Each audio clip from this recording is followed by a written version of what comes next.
Speedrunning is really intense. Speedrunning is about going fast. It often demands lightning-fast reflexes, reacting to random enemy patterns, and executing precise movement and tricks at blistering speeds. Super Mario Bros. Is no exception. Okay, sometimes it's an exception. Sometimes speedrunners have to take their Mario for a walk. Go for a stroll through the Mushroom Kingdom. But don't get too comfortable, this is no walk in the park. Beating the game without the run button is actually harder. You'd be forgiven for thinking it's impossible. It's supposed to be. But let me tell you, nothing is gonna stop those speedrunners from not running and making it all the way to Bowser. This is a challenge run. This is a speed run. This is Walkathon! Before we break down the Walkathon, I have to tell you about the sponsor of this video, Rocket Money. Let's be honest, in today's world, it can be really hard to keep track of all of your subscriptions. There's so many subscription-based services, so many free trials, it's too easy to lose money. But Rocket Money is a useful tool to help. Rocket Money is a personal finance app. It can help you cancel unwanted subscriptions, help you track your spending, make a budget, so many things all in one place. We're trying to own a house right now, but the housing market is kind of insane.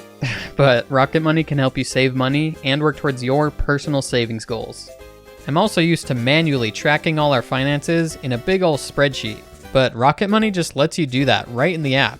You can see exactly how much you're spending in each category and set whatever limits you want to try and stay within. I think it's more important than ever to be money smart now and prepare for the future, and joining Rocket Money can help you do that. Go to rocketmoney.com/cosmic or click the link in the description to get started for free. Alright, let's get into it. This video is about Walkathon in the original Super Mario Bros. This game has a bunch of side categories that speedrunners will occasionally dabble with. Things like beating the game without killing any enemies, making the maximum number of fireworks go off on every level, going to all of the bonus areas, stuff like that. Walkathon is, in my opinion, one of the most solid and interesting side categories. To be specific, Walkathon is any % no B button, so using the B button at all is banned. The main thing the B button does is let Mario move about 60% faster. This naturally means you can jump farther, but also higher. And the faster speed helps a lot when dealing with certain enemies. The only other thing the B button does is shoot fireballs after you've gotten a Fire Flower power-up. Banning the B button comes with the side effect that you can't shoot fireballs in this category. But yeah, that pretty much covers what Walkathon is.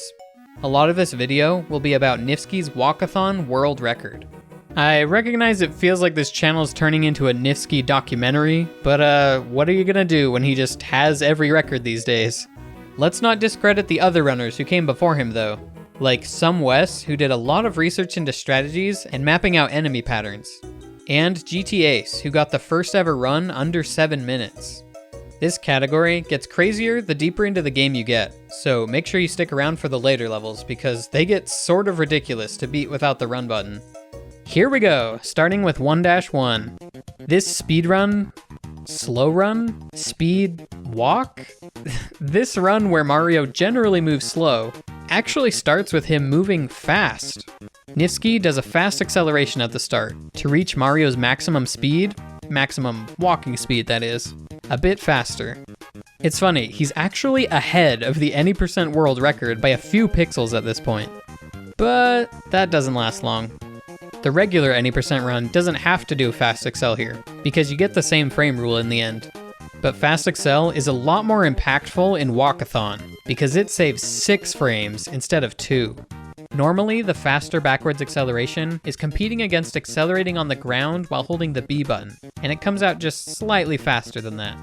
We can't use the B button in this category though, so doing a backwards jump saves even more time. This is especially important at the beginning of 1-1, so we can make it into the pipe just before the timer ticks down to 375. Keeping the in-game timer 1 tick higher will ultimately let us avoid having to wait for fireworks at the end of the stage. Once in the underground, we also need tight execution on this part to keep the timer on track. If you lose more than 2 frames in this room, then the timer will tick down, which we don't want. Thankfully, Mario moves slow enough that we can just do a full height jump in a 4-frame window to get a perfect pipe entry. We still need to cut things as close as we can when jumping up at the beginning though. Once outside, Nifsky does another fast acceleration.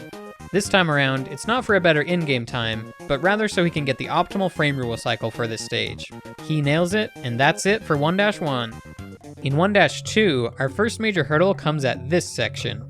This, looks like some pretty bad news. The Koopa is totally blocking our way. Luckily for us, you don't have to be on top of an enemy to stomp them in this game.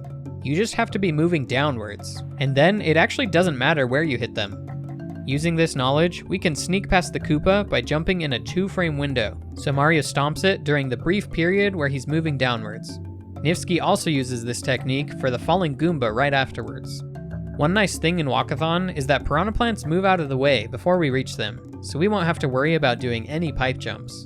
We'll get past these Piranha Plants for free, but reaching the Warp Zone quickly won't be so easy. Making it up onto this platform is a little tight, but really not too bad. After that, we can't make it up to the top path unless we wait for a little bit before jumping up. Even if we could, this isn't the fastest path to the Warp Zone. The shortest path between 2 points is a straight line, so we're gonna have to go straight there. Sort of. Way back at the start of the level, Nifsky held down plus right, and then jumped as soon as he touched the ground. This set Mario's subpixels up, so he'd have the precise positioning needed to clip through the corner of the pipe at the end. But remember, if we headed straight into the warp pipe, we'd end up in the minus world. We can't beat the game from there. So, we have to load the warp zone fully, and then double back to the World 4 warp pipe. Even with this little detour, clipping to the warp zone like this still saves 1 second. Alright, we've made it to World 4. Nifsky goes for another fast acceleration here. If you get a really good one, it'll be enough to save a frame rule in this level. But Nifsky was just shy of getting it this time. Dang, dude. Whatever. Mine is 0.7. Still good pace. He finishes this stage with 3:01 on the timer.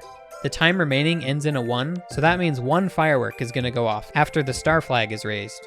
It's okay though, because it's a short animation and we're usually waiting on other parts of the ending sequence to finish anyway. So getting 1 firework doesn't lose time here. Okay, here comes 4-2. This time there's no crazy wall clips, no pipe wall jumps. We're back to the good old days of just jumping backwards into walls to bump Mario to the right. We need to get Mario at least 20 pixels farther towards the right side of the screen, so we can make it down the pipe while the vine entrance is still loaded, and trick the game into sending us there, cutscene free. At running speed, Mario usually gets 8 to 10 pixels per bump, which means you typically do 3 bumps to make sure you get enough, although you can technically do it in 2. In Walkathon, Mario usually gets 6 pixels per bump. He can get 7, so the minimum bumps you can do it in is 3, but Nifsky bumps into 4 walls here to make sure he gets bumped far enough. Once in the Warp Zone, we've just about made it to World 8. The Warp Zone itself is pretty straightforward, although the movement down to the warp pipes is somewhat unique in this category. Alright, on to World 8. This is where things get really interesting. This is far enough into the game that you're expected to use the run button to clear levels. In fact, that point in the game was actually 4-3. Beating that level with no run button is completely insane, and nobody has ever actually pulled it off, outside of a task. Thankfully, we were able to warp to World 8 just in time. Making it through World 8 won't be quite as impossible as 4-3, but we're still gonna have to get very creative. Here's the first spot where we're expected to use running speed. This gap is 1 block too wide for Mario to clear at walking speed. The most fun solution here is inching the screen forwards and luring the Goombas over, so we can use them as a stepping stone to get up. That's the fun way, but here's the fast way. Nifsky does a wall jump, out of the pit and an inch from death. I'm not sure if I've ever explained this, or if I even need to explain it, but a wall jump is really just a partial wall clip, clipping far enough into a wall to stand inside of it, but not all the way in. This will be an especially useful trick in this category. That spot was pretty much the main hurdle for 8-1. The rest is smooth sailing. Although, I do have to point out that speedrunners get comments all the time saying that we're cheating when we run over the 1 block wide gaps in this level. This is an intended mechanic. It's encouraged here, it's very much intended in 4-4, This is something that exists in a ton of Mario games, even the 3D ones. And in SMB1, you don't even have to be running to do this. You can literally walk over these gaps.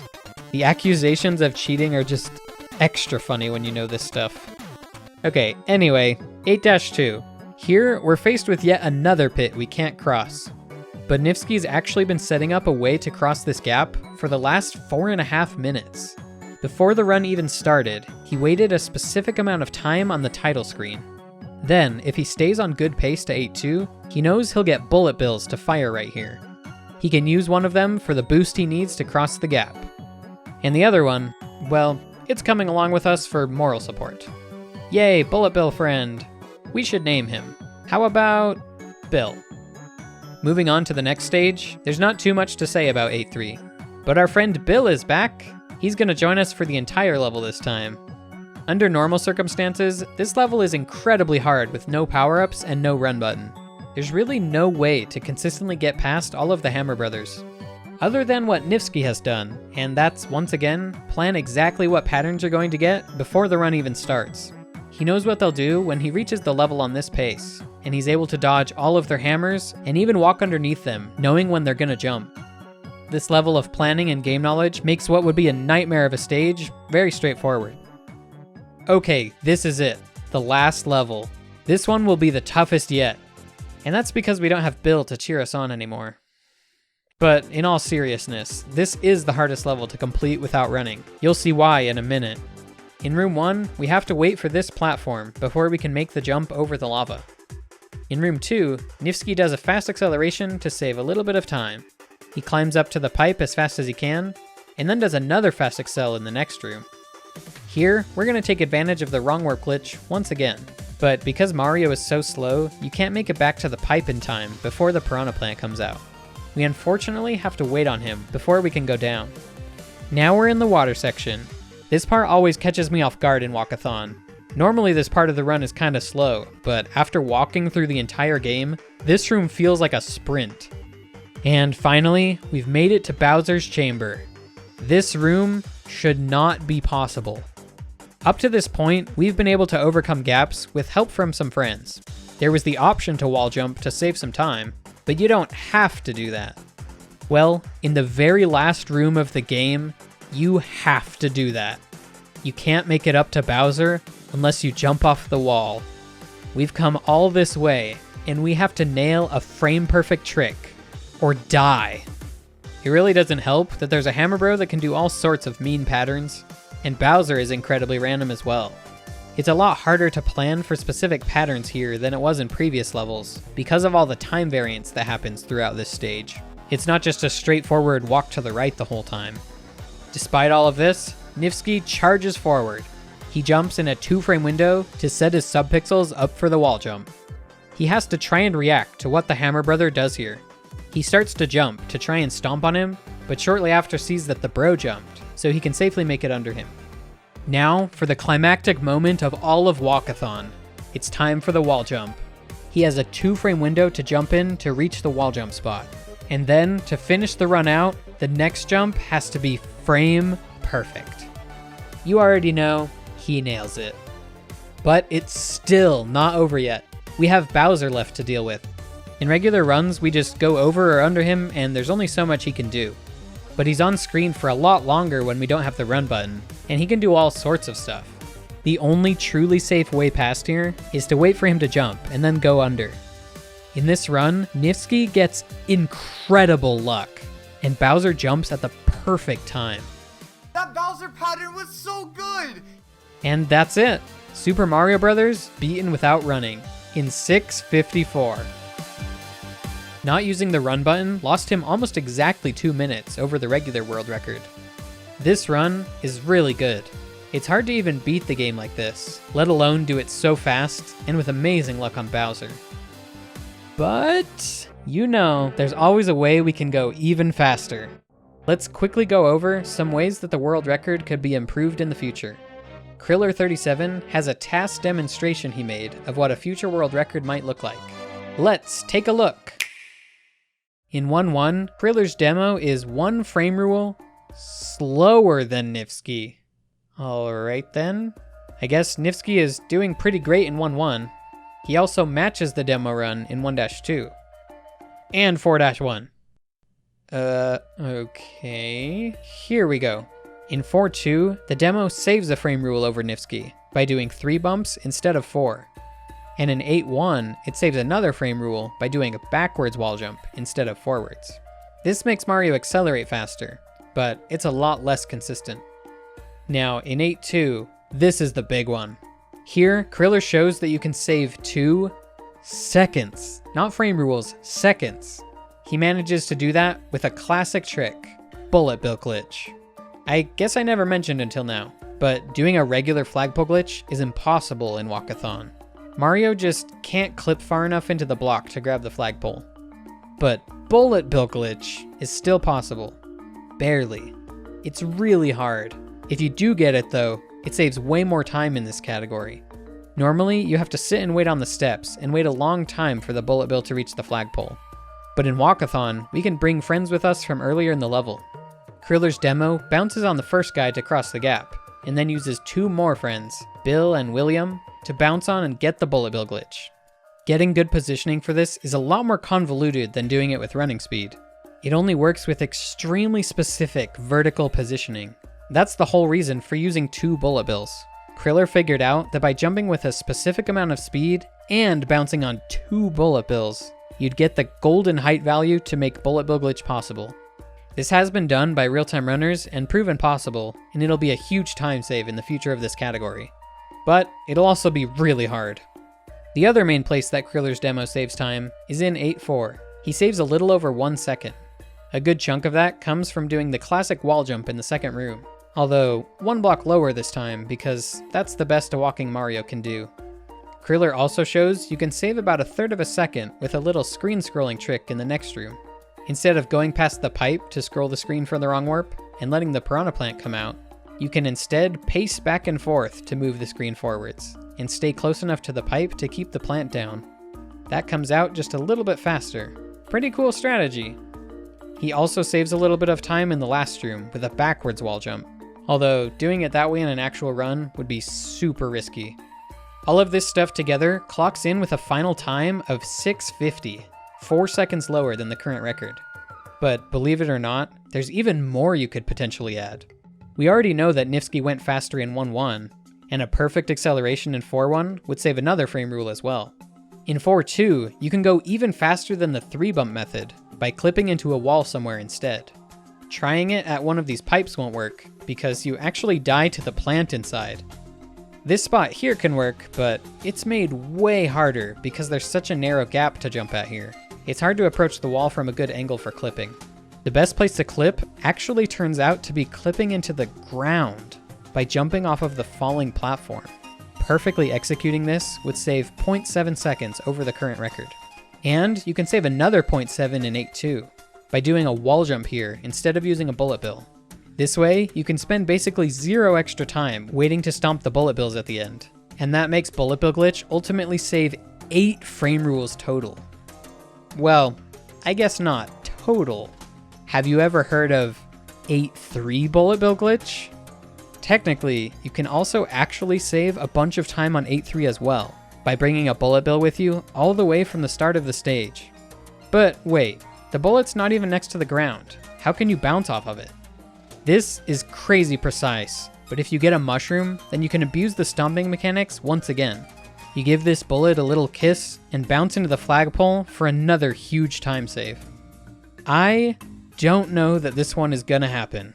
A similar thing has been pulled off by runners before, but these examples are both with running speed, and they're already so precise in the first place. Okay, actually, I messaged the Mario speedrunning Discord asking if anyone had ever done this trick at walking speed. The answer was no. It was. Within just a few hours, Antimony replied. He found a setup for it and executed the whole thing in no time flat. This community is crazy, man. Well, alright. This trick could bring the record down almost 3 more seconds. I'm not sure it's near the top of the list for tricks people are ready to include next, but apparently it's totally doable. Alright, last thing to mention are some tricks in 8-4. As if one wall jump wasn't enough in this level, or 2 wall jumps weren't enough in this level. There's actually a third 8-4 wall jump to talk about. You can do a wall jump in the first room to skip waiting on this platform and save about 0.3. And on top of everything else, the final thing to talk about is something that is genuinely TAS only. This trick is not even allowed in real-time runs, and that's because it requires pressing left and right at the same time. But look at this, it's really cool. Sometimes when you press left and right at the same time, Mario will stop in place, but really, he's wiggling back and forth super fast, and each time he does, it scrolls the screen forwards a little bit. The left plus right TAS uses this to keep the Piranha Plant down while scrolling the screen forwards for the wrong warp. And then, along with everything else, it clocks in with a final time of 6:43. Whew, that was a lot. A lot of tech crammed into this pretty short run that you might otherwise think would be too simple or uninteresting. But that's how these things go. An optimal run of this category has fast accels, wall clips, 2 bullet bill glitches, 5 wall jumps. Not bad for a plumber who can't run.